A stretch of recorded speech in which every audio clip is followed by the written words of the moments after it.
Hey there guys, welcome to another video. Today I'm going to be discussing why I'm going on Wendler 531.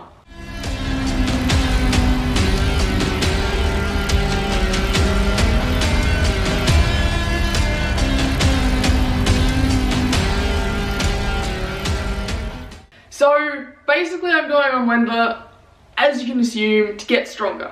Now, I've come across it and I've read through the programming. I know some people are for it, some people are against it, some have tried it and either loved it, hated it.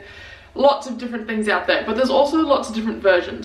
So today I'm going to tell you what I'm doing, my variation of it, and yeah, just the structure of it. So I read through the program and I personally really liked it. I've wanted to get onto a powerlifting type programming. I've done strength focused and hypertrophy focused and lots of different training programs, lots of different nutrition programs around training as well, but I really wanted something focused around powerlifting and I was definitely ready for an emphasis on it. As for the last 2 months I've been on and off really sick and just really wanting to get back into the gym and really challenge myself in another way now that I can. And seeing as it's winter in Australia, it's a great time to eat tons. What really sold me on this program as opposed to other types of powerlifting programs is that it's working off a training max, not my 1 rep max. And for me, I really like that idea as I have had in the past some rotator cuff injuries, and working off the training max means I'm never going to be pushing my body to its absolute limit. And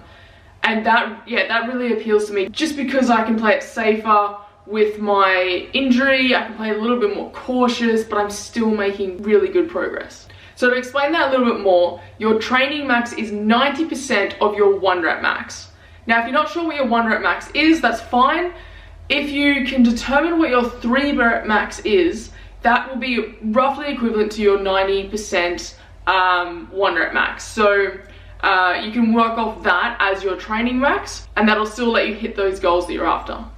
And work absolutely fine with this programming. Now, the variation of Wendler 531 that I've chosen to do is really common because I think a lot of people want to combine the benefits of gaining strength and gaining muscle. So I'm in that boat. I definitely want to gain strength and that is my focus.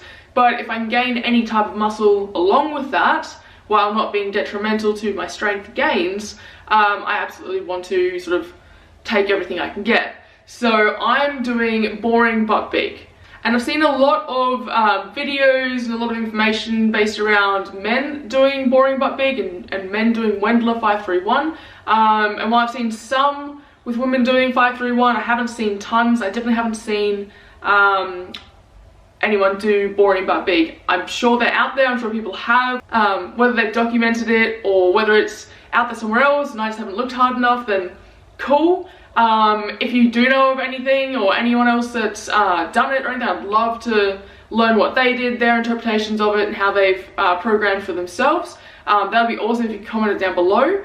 But yeah, I haven't seen much of it and I'm really interested to see in what boring but big is going to do to my body and to my strength. So to break down what my training is going to look like, Wendler 531 focuses around 4 main lifts: the overhead press, the deadlift, the bench press and the squat. That is the order I'm going to be training them in, which is why I rattled them off that way. Now, while with boring but big, the programming is based around that muscle group, I am going to be making sure that I'm training all my muscle groups twice a week, just for the most optimal amount of protein synthesis and training stimulus and everything like that.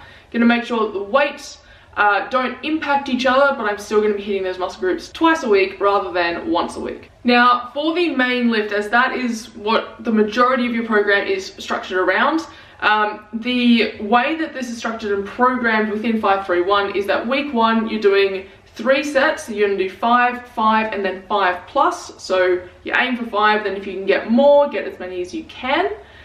And second week, 3, 3, 3 plus, with the third week being 5, 3, 1 plus.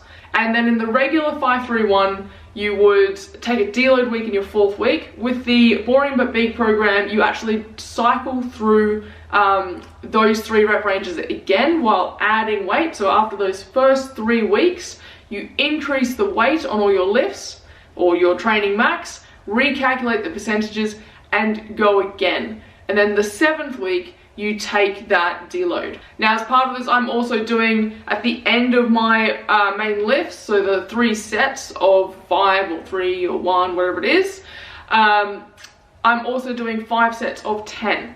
And just to make my life that extra little bit hard, I'm going to be doing it at my starting weight. So whatever the weight I use for my first working set, that is the weight I'm going to be using for my 5 sets of 10. Now, in the book, Wendler definitely says don't do this if you're not basically ready for it. He phrases it in his own way, but it is a big undertaking. And I have to admit, I'm making this video partway through week 1, and I can absolutely attest that undertaking the 5 sets of 10 at a starting weight, and even just doing the 5 sets of 10, but definitely at the starting weight, is pretty brutal. I definitely have programmed my deadlifts bang on my training max. I've played it safer with my overhead press and my bench press, purely around my shoulder. I'm playing it safe. But yeah, on my deadlifts, my goodness, I felt it. Mainly just in the training session, not so much afterwards. It was the squats that got me, but yeah, it's definitely something that you've really got to dig deep in that 4th and 5th set. Now, I don't want to be putting you off it, but just be aware of what you're undertaking. Now, if you are wondering what my full program looks like, it is on my Instagram. I've highlighted it, so you can just go to my profile page and it is there. I've literally done it up so you can just see it. It's really easy to access, so if you are wanting to follow it yourself, you can have it at the gym really easily. But I will also put it in the description down below so you can check it out, and if it is something you want to do or modify, then absolutely go for it and use it. Otherwise, I highly recommend the Beyond Wendler 531 book that you can get off his website. I will link that down below as well, so if you want to check out that or any of his other programs, you can.